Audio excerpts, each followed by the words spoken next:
Hey guys, in this video, I'm going to walk you through the steps on how to send money to somebody else using Cash App. So what we're going to do is launch our Cash App account. And there's different ways to go about doing this. So simply from the home page here, you can pay someone else through the pay option. Also, if you're going to be paying somebody that's using a QR code, you can scan their QR code just by selecting this little QR code image here in the upper left-hand corner, and then you can scan their particular QR code. So that's another option that you have. But for this video example, I'm going to do the pay option right here from the home page. So you need to send at least $1. So let's just say for this example, we'll do the minimum amount of $1. So entering that in there and then click pay.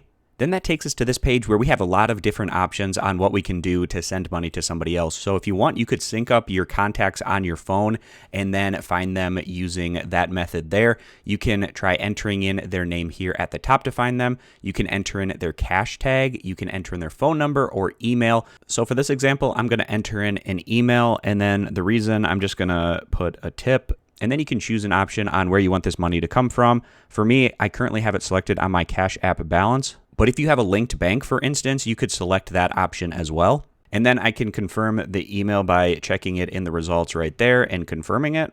And once that's confirmed, you should have the option to pay right here in the upper right-hand corner. So I'm going to click pay, and then I can confirm. And if everything's good, you should get a check mark saying that it was successfully sent, the amount, who it went to, and then you can click done at the bottom.